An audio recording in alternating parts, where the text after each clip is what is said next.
기도 그 후에라고 하는 그런 제목을 정해봤거든요. 기독교의 특성이라고 하면 우리는 많은 것들이 있지만 특별히 부활의 종교 또 체험의 종교 뿐만 아니라 말씀과 기도의 종교다라고 이야기를 해도 과언이 아니죠. 물론 기독교는 종교라고 얘기할 수가 없습니다. 왜냐하면 삶이니까요. 삶이고 결과적으로 되어질 모습이기 때문에 그렇다는 겁니다. 그 중에서 진짜 중요한 것은 바로 기도죠. 기도는 100번 강조해도 부족함이 없는 그것이 바로 기도다라고 이야기할 수 있습니다. 왜냐하면 기도를 통해서 우리가 믿음이 성장을 하고 하나님을 체험을 하고 우리 신앙이 더욱더 성숙되어지기 때문에 그래요. 하나님 앞에 또한 호흡할 수 있는, 교통할 수 있는 통로가 바로 기도밖에 없지 않습니까? 그렇죠?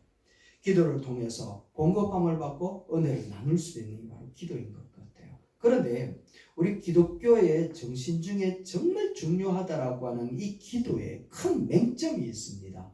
뭐냐 하면 기도하면 다 된다라는 그런 약점에 빠져 있다는 겁니다. 그래서 기도원의 기도는 굉장히 많은 사람들이 해왔음에도 불구하고 이 사회는 변화되는 부분들이 더디되어지는 이유가 바로 거기에 있다 얘기할 수 있겠죠. 그래서 가장 무서운 말이 무엇인가 하면 기도만 하면 다 된다 라고 하는 겁니다. 기도만 하면 다 된다 라고 하는 것이 굉장히 강력한 독과 같은 부분이라는 것이죠. 그래서 기도만으로 끝내서는 절대로 안 되는 게 기독교인데 기독교가 언제부터인가 기도만 하면 된다 라고 얘기를 하고 있습니다. 예수님께서 갈릴리 지역을 다닐 때에 예수님의 옷자락을 만져서 병이 나은 사람은 한 사람밖에 없습니다. 많은 사람들이 예수님의 능력으로 병 치유를 받았는데 유독 그때는 옷자락을 만져서 나은 사람 한 사람, 12년 동안 혈루증으로 고통받았던 여인 한 사람이었습니다. 왜냐하면 간절한 마음만큼 그 속에는 하나님을 향하여 주님을 향하여 독특한 행위가 따라왔기 때문에 그래요.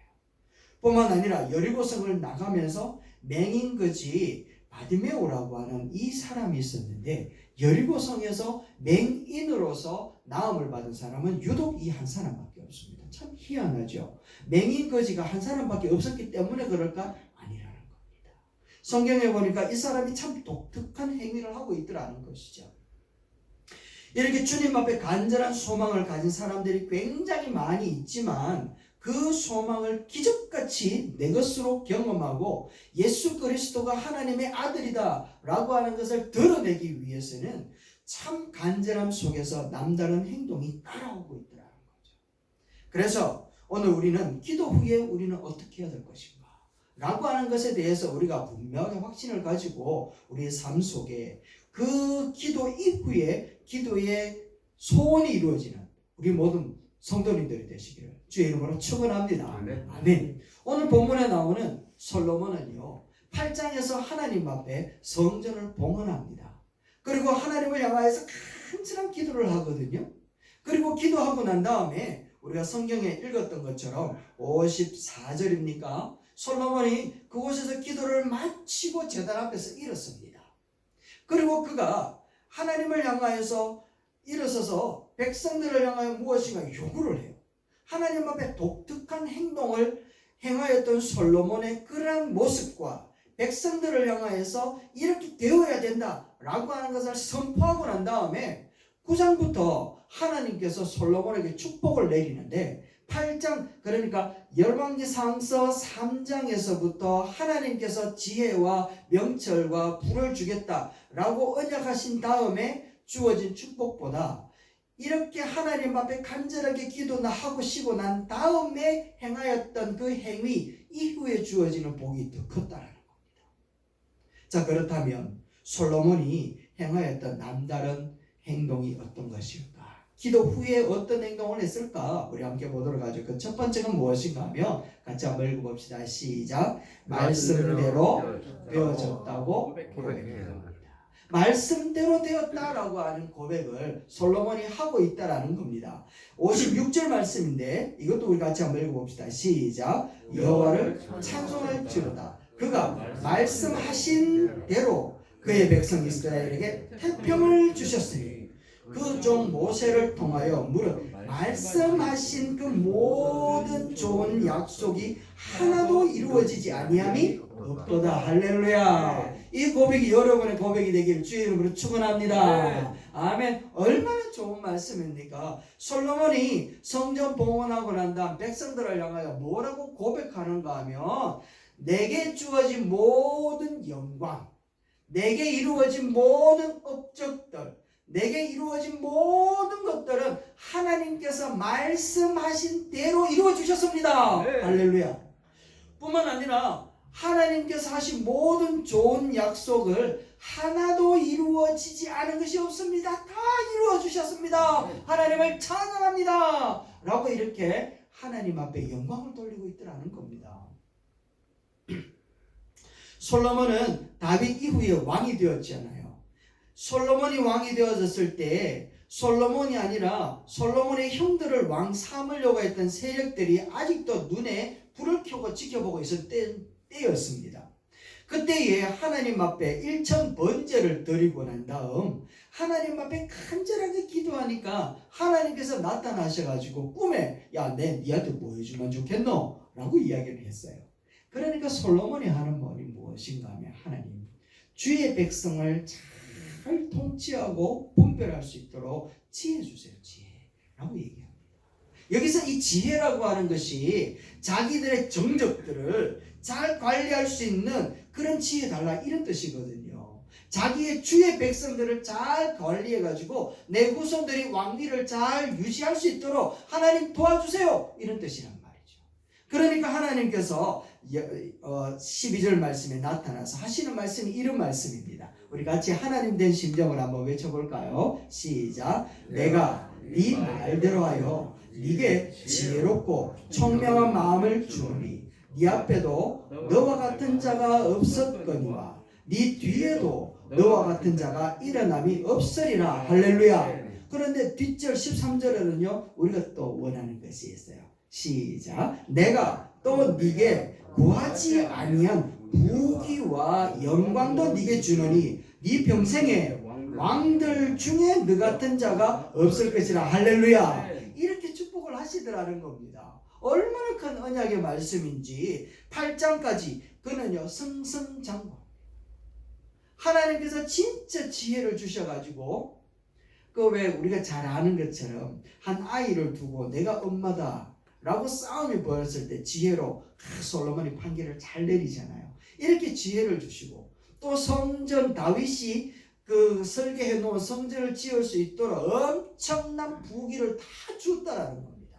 전쟁에 나가면 다 승리할 수 있도록 이렇게 모든 영광을 다 누렸던 솔로몬이 하나님 앞에 하는 말이 무엇인가 하면 이 모든 영광이 하나님의 말씀대로 되었습니다. 할렐루야. 이렇게 고백하고 있더라는 거죠. 자기에게 나타난 영광을 독식하지 않고 하나님 앞에 영광 돌립니다. 이게 진짜 독특한 행동이더라는 거죠. 코로나 때문에 일주일 동안 격리되어지면서 진짜 말씀도 많이 보고 솔직히 드라마도 되게 많이 봤습니다. 밤에 잠이 안 오니까 앉아가지고 이게 성경만 보다가 너무 지치기도 하고 그러면 또 시간 보내려고 드라마도 보고 그러니까 격리돼가지고 할 수 있는 건 말씀과 기도와 드라마. 죄송합니다. 찬양이 나와야 되는데 말씀과 기도와 드라마 이렇게 되었는데 그 중에서 오늘 이 말씀을 준비하면서 세상 깨달았던 것은 무엇이면 야 건강을 위해서도 진짜 조심해야 되고 내가 건강을 위해서도 투자를 해야 되겠구나 라는 생각을 해봤습니다. 건강을 잃어버리니까 솔직히 지난주에 교회 오고 싶어도 못 왔잖아요. 목사가 교회 못 오니까 야 주일날 진짜 막 가시방석에 앉아있는 심정이었습니다. 좋은 음식도 이제 좀 찾아서 먹어야 되겠고 좋은 생각도 이제 좀 해야 되겠고 좋은 자세 엄청나게 중요하다 이런 생각도 참 많이 했습니다. 얼마나 많은 사람들이 코로나 후유증으로 고생을 하고 있는지 여러 가지 얘기를 들었는데 한 달, 두 달까지 간대요. 그런데 참 감사하게도 이제 큰 어려움 없이 지나면서 매일매일 기도하는 모습으로 살았습니다. 그러면서 오늘 본문 말씀을 묵상하면서 이런 질문이 던져지더라고요. 야, 배 목사야. 너는 너의 삶이 지금까지 쫙 돌아보면서 솔로몬이 이야기했던 것처럼 하나님의 말씀대로 이루어졌습니다 라고 고백하고 있냐? 고백하고 있다라는 거죠. 스스로 고백을 해도. 그렇다면 솔로몬은 열왕기 3장에서 하나님이 언약해 준 그 말씀을 붙들었다 아이가. 그럼 너는 말씀대로 되어졌다라고 이야기를 할 때 그 말씀이 뭐냐? 어떤 말씀대로 되어졌냐? 라고 하면서 구체적으로 한 번 더 물어보시는 겁니다. 여러분 말씀대로 되어졌다 이야기를 하는데 진짜 말씀대로 되어졌는데 구체적으로 어떤 말씀대로 되어졌어? 라고 물어보니까 할 말이 없어요. 그때부터 하나님 앞에 기도합니다. 하나님, 나의 인생에 진짜 말씀대로 되어진 건 난 믿음으로 고백합니다. 그런데 진짜 그럼 어떤 말씀대로 이루셨습니까? 어떤 말씀대로 지금 내가 교만할 때도 버리지 아니하시고 연약할 때도 외면하지 아니하시고 하나님 앞에 정말 어처구니 없이 천방지축으로 뛰어다닐 때도 하나님께서는 그럼에도 불구하고 붙들어 놓으시고 이 자리에 있게끔 하셨던 그 모든 것이 말씀대로 이루어졌다는 것을 내가 고백하고 하나님 앞에 영광을 돌리는데 그러면 어떤 말씀을 붙들어서 그 말씀대로 나를 붙들어 오셨습니까? 기도하는 가운데 하나님께서 고등학교 3학년 때 주셨던 정말 꿈 가운데 주셨던 메시지를 딱 떠오르게 하시는 겁니다. 고등학교 3학년 때 섬기던 교회의 학생회장으로 선출이 되었습니다. 고등학교 3학년이니까 공부를 해야 되는데 이걸 하려니까 너무 부담이 많이 됩니다. 하나님 앞에 기도하다가 잠이 들었어요. 잠이 들었는데 꿈에서 하나님께서 정말 침몰해가는 큰 배에다 배에 있지 않습니까? 그 배에 딱 기대어서 팔베개를 딱 해가지고 저를 바라보고 계시는 미소를 지으면서 하시는 메시지가 무엇인가 하면 이사야서 43장 1절 말씀입니다. 이런 말씀을 하시는 겁니다. 너여 두려워하지 마라. 내가 너를 구속했고 내가 너를 지명했다. 너는 내 거야. 내 이름을 불려지는 모든 자 곧 내가 내 영광을 위하여 창조한 자를 오게 하라. 그가 내가 지었고 그를 내가 만들었나니라. 이 환상과 같은 모습들과 그때의 메시지가 가슴에 팍 찔려오고 있는 거예요. 그래서 나는 고3 때 학생회장이 되고 난 다음 나는 말씀을 잊어버리고 살았는데 우리 주님은 그때 꿈 가운데 역사하시고 들려주셨던 그 메시지를 딱 붙들고 야 너는 내 거야 하면서 그때부터 지금까지 책임지고 계셨구나. 내가 교만해가지고 내가 힘들어가지고 내가 연약해져가지고 내가 천지 모르고 뛰어다닐 때에도 내가 잘나서 이렇게 되어진 것 같았는데 내가 정말 멋있게 했기 때문에 그런 줄 알았고 내가 주님의 일을 그만두면 주님 손해잖아요 라고 하면서 그만한 모습으로 있을 그때에도 주님께서는 이 말씀을 부여잡고 아니야 나는 내 거야 라고 하셨던 그 말씀으로 묵묵히 나를 지켜오셨다. 그래서 하나님 앞에 무릎을 꿇으면서 하나님 그러셨군요. 지금 내가 나의 모습으로 이 자리에 있을 수 있도록 하셨던 것은 그때 그 말씀 너는 내 것이다. 내가 너를 지명하여 내가 너를 불렀고 너는 내가 구속했어 라고 했던 그 말씀을 보여줬고 나를 여기까지 오게 하셨군요. 오 하나님 그렇습니다 라고 하면서 무릎을 꿇게 만들었습니다.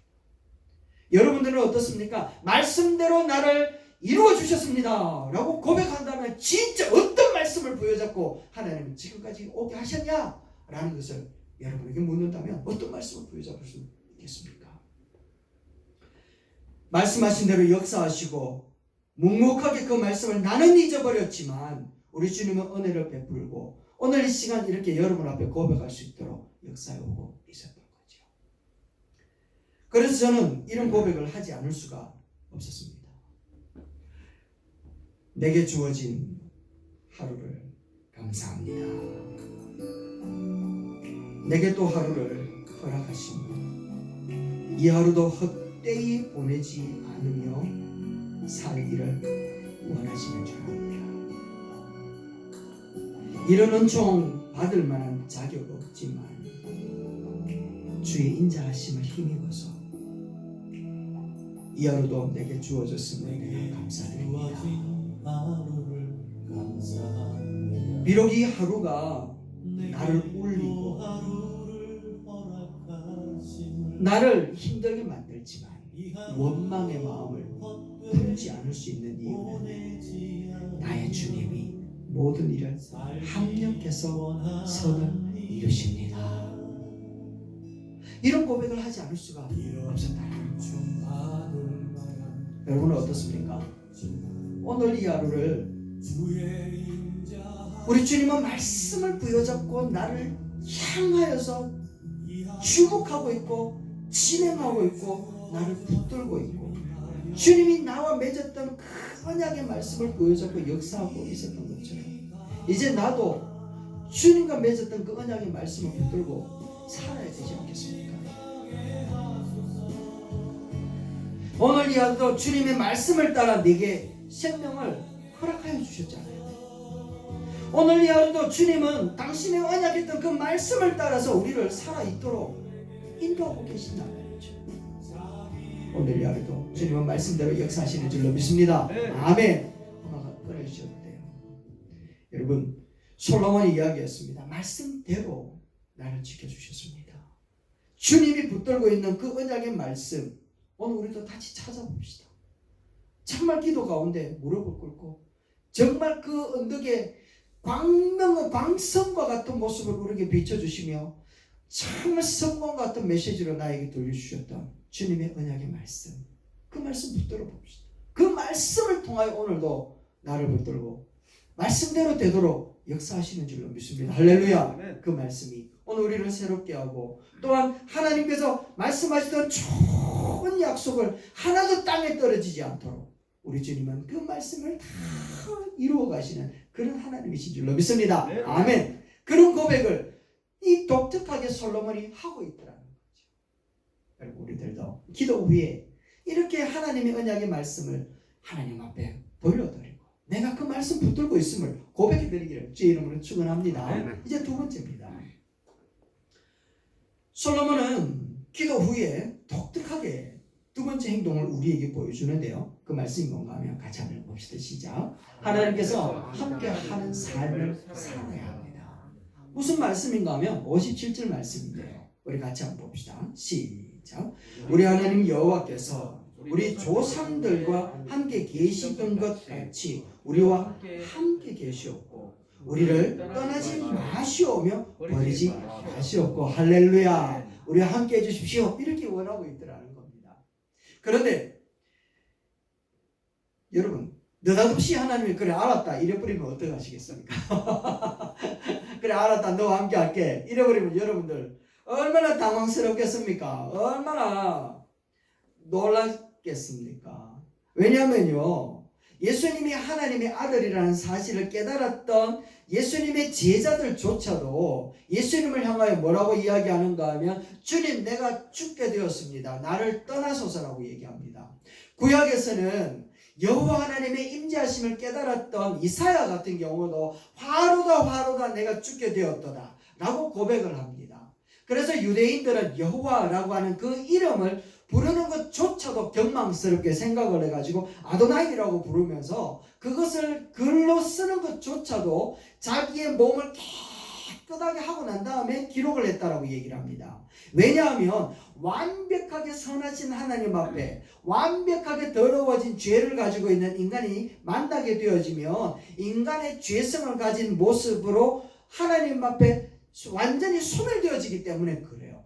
죽을 수밖에 없다라는 것을 유대인들은 알았다라는 겁니다. 그런데 하나님 앞에 나와 함께 해주십시오 라고 하는 이 솔로몬의 고백은요, 자기의 생명을 내놓는 고백하고 똑같은 겁니다.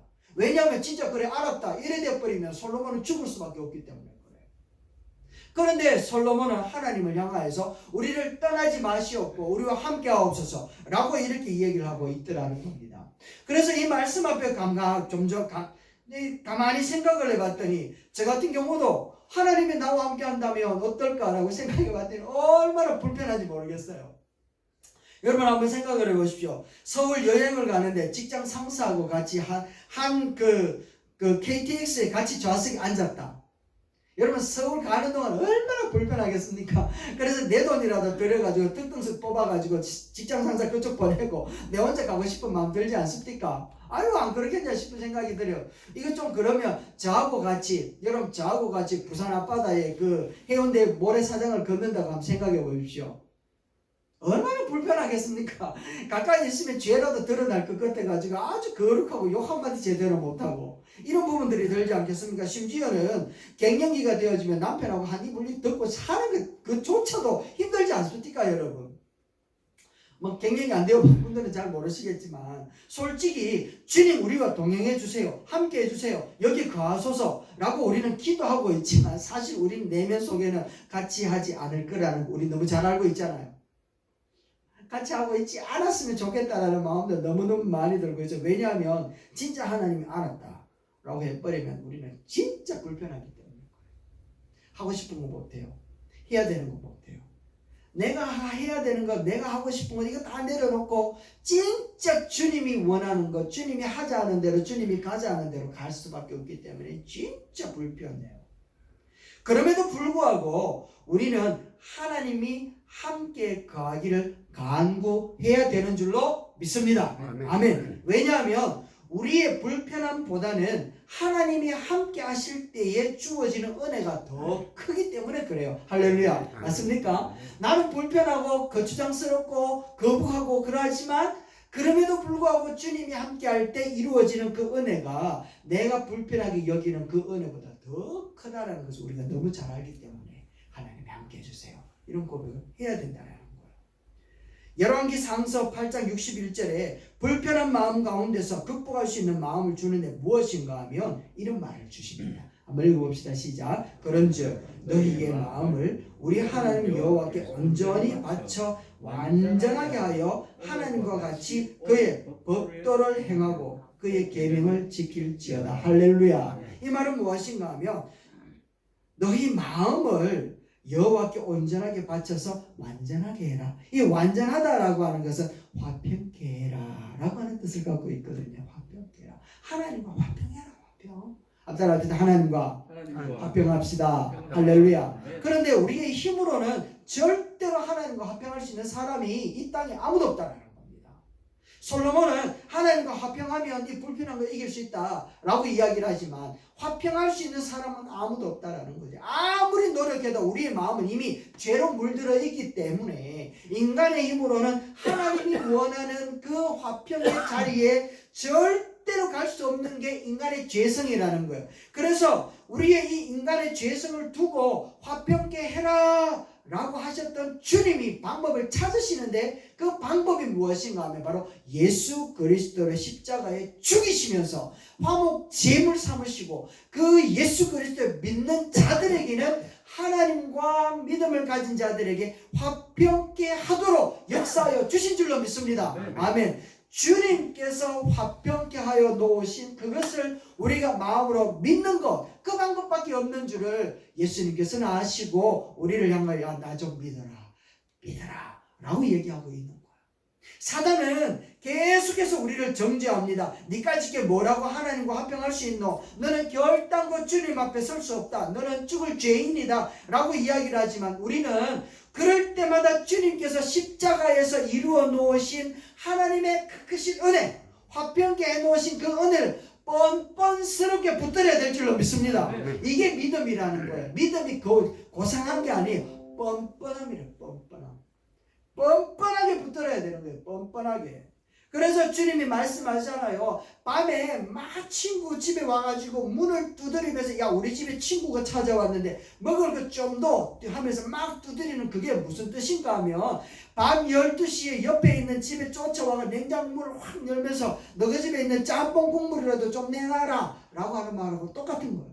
그러니까 그 자리에 있는 친구가 하는 말이 야 내가 친구 때문에 주는 게 아니라 네 간구하는 것 때문에 준다라고 얘기하였던 그 하나님처럼 너 하나님 앞에 뻔뻔하게 구해도 돼 라고 이야기하는 게 그 말씀이라는 거예요. 그래서 뻔뻔하게 구하는 게 바로 믿음이라는 겁니다. 할렐루야. 우리 주님 앞에 좀 고상스럽게 하지 말고 뻔뻔하게 사탄 마귀 이 귀신들은요 우리를 향하여 얼마나 뻔뻔스럽게 유혹하고 있고 뻔뻔스럽게 우리를 하나님 앞에 고소하고 있는지 모른단 말이에요. 그럴 때 우리가 대적할 수 있는 방법은 뻔뻔스럽게 믿음을 부여잡고 주님 앞에 간구하는 것. 그러할 때 우리는 죄 때문에 불편하고 힘들지만 주님이 함께 하시는 것이 오히려 불편함보다 더 큰 은혜인 줄 알아서 주님이 함께 하도록 구하고 초청해야 되는 줄로 믿습니다. 아멘. 여러분 함께 하여 주십시오 라고 하면 사실 우리는 불편한 줄 알아요. 그러나 솔로몬이 이야기했던 것처럼 뻔뻔하게 구해야 되는 거예요. 주님 우리 안에 구해주세요. 나와 함께 해주세요. 함께 할 때 솔로몬이 이야기했던 것처럼 말씀하신 대로 이루실 줄로 믿습니다. 좋은 말씀 하나도 땅에 떨어지지 않고 다 이루실 줄로 믿습니다. 그래서 우리와 함께 해주세요 라고 하는 그 모습을 이 솔로몬은 뻔뻔스럽게 하고 있더라는 겁니다. 아까 말씀드렸죠. 유대인들은요, 하나님이 그래 알았다 이야기하면 다 죽을 수밖에 없다는 목숨 걸고 얘기하고 있는 거예요. 뻔뻔스럽게. 여러분, 솔로몬이 하나님 앞에 기도하고 난 다음에 거창하게 한 거 아니에요. 뻔뻔스럽게 함께 해주세요 라고 얘기하고 있다. 여러분, 그것이 바로 기도 후에 하나님이 너무너무 좋아하셨던 메시지라는 거죠. 세 번째는 바로 여기에 있습니다. 이렇게 뻔뻔스럽게 고백하였던 솔로몬은 세 번째 이렇게 이야기를 하네요. 한번 읽어봅시다. 시작. 적극적으로 순종해야지 됩니다. 요 8장 58절입니다. 같이 읽어볼까요? 시작. 우리의 마음을 주께로 향하여 그의 모든 길로 행하게 하시오며 우리 조상들에게 명령하신 계명과 법도와 율례를 지키게 하시기를 원하오며. 할렐루야. 하나님이요, 우리의 마음을 주께로 향해서 그의 모든 길로 행하도록 도와주세요. 우리가 주의 말씀을 행하여 순종하겠습니다. 또 우리 조상들에게 명령하여 주셨던 그 말씀을 지킬 수 있도록 도와주세요 라고 하나님 앞에 고백하더라는 겁니다. 이게 바로 정말 독특한 고백이라는 겁니다. 하나님, 나 주의 말씀 순종해 볼게요. 순종 안 할 줄 하나님 알아요. 순종하는 게 얼마나 어렵고 기특한 것인 줄 아시기 때문에 이렇게 고백하는 것 자체가 하나님의 마음을 시원하게 만드는 거예요. 여러분, 우리들의 고백에도 하나님 말씀 순종할게요 라고 하는 그런 고백이 나기를 주의 이름으로 축원합니다. 네. 아멘. 그런데 여러분, 왜 솔로몬은 이렇게 주의 말씀을 지키게 하옵소서 라고 기도했는 줄 압니까? 주의 말씀을 지키는 이것이 결국에는 마음을 주께로 향하는 방법이기 때문인 거예요. 주의 말씀을 지켜 행하는 것, 조상들에게 명령하신 말씀을 하나하나 순종하는 것, 이것이 바로 우리의 마음을 주님께로 향할 수 있도록 인도하는 방법이기 때문에 주의 말씀을 지키게 하옵소서 라고 얘기를 하고 있는 거예요. 솔로몬은요, 백성들을 향하여 큰 그릇이 되십시다 라고 얘기하지 않았단 말이에요. 우리의 삶을 아름답게 만듭시다 이렇게 얘기하지 않았단 말이에요. 그가 외쳤던 것은 우리의 마음을 주님께로 향하여 갑시다. 주님의 말씀을 순종하여서 우리의 마음을 정결하게 합시다 라고 고백하고 있다는 겁니다. 여러분, 솔로몬의 이 마음이 얼마나 하나님 앞에 합당했던지 우리 하나님이 9장 이후로 축복하고 있는 것을 우리에게 보여줍니다. 일본의 전국시대 때 오하리 지역의 영주였던 오다 노부나가라고 하는 사람은요, 새벽 4시에 일어나가지고 동틀 때까지 말을 달린답니다. 그리고 아침에쯤 되어가지고 돌아오는데 한 20km 정도를 말을 달린대요. 매일 아침에 그렇게 이야기하니까 측근이 하는 말이, 해야 할 일들이 이렇게 많은데 매일 아침 너무 많은 시간을 이렇게 허비하지 않습니까? 라고 이야기하니까 노부나가와가 이렇게 이야기합니다. 해야 할 일이 많기 때문에 말을 타고 나가는 것이네. 말을 타고 떠나는 동안 할 일을 생각하고 돌아오는 동안은 결단을 내리기 때문에 지금까지 승리할 수 있었다네 라고 이야기를 하더라는 겁니다. 여러분, 20개 영역의 그 전국시대들을 이 오하리의 멍청이라고 했던 노부나가가 통일할 수 있었던 것은 매일 아침 시간을 정리하고 행동으로 옮기는 결단력 때문이었다고 이야기를 하고 있더라는 겁니다. 여러분, 우리 성도들은요, 정말 매일 아침 하나님의 말씀으로 삶의 방향을 정하고 기도로 결단하는 사람이 세상의 마음을 빼앗기지 않고 주님의 음성을 따라 살아가게 될 줄로 믿습니다. 아멘. 세상의 길이 아무리 주님의 길을 따라가겠다고 그렇게 세상의 길이 아니라 주님의 길을 따라가겠다고 결심하는 사람, 솔로몬이 이렇게 간절한 기도 후에 각오했던 것처럼 주님의 말씀으로 자신을 더욱더 정결한 삶이 필요합니다 라고 합니다. 백성들을 향해 선포하고 있다는 겁니다. 말씀을 따라 죄와 단절된 삶을 살아가도록 우리가 믿음으로 고백할 수 있어야 될 줄로 믿습니다. 그것만이 주님께서 쓰시기에 합당한 그릇이라는 거죠. 큰 그릇, 은그릇, 금그릇, 마음을 비워서 정결하게 하지 못한다면 주님이 아무짝에도 쓸 그냥 장식품이다 라고 하면서 끝나버릴 거라는 겁니다. 말씀을 우리 정리하도록 하겠습니다. 솔로몬은요, 하나님 앞에 기도한 후에서 그 자리에 가만히 머물러 있는 것이 아니었습니다. 기도하는 자리에서 일어나서 그 기도한 대로 삶을 살아가는데 그 첫 번째가 무엇인가 하면 말씀대로 이루셨습니다 하면 그 말씀을 다시 부여잡았습니다. 그리고 또한 하나님 앞에 우리 인생 가운데 역사하옵소서 뻔뻔할 정도로 하나님을 초청하고 있습니다. 왜? 우리 주님을 의지했기 때문에 그래요. 그리고 마지막으로는 주님이 우리 삶에 거할 수 있도록 내 삶을 계속해서 정결케 하는 그런 삶을 살도록 요청하고 있다는 겁니다. 여러분, 우리 삶 가운데에 정말 우리 주님이 기도한 것처럼 우리 인생 가운데 역사하도록 우리 삶의 모든 모습들이 주의 말씀으로 정결하게 하는 그런 놀라운 역사들을 일으켜내는 저와 여러분 되시기를 주의 이름으로 축원합니다. 네.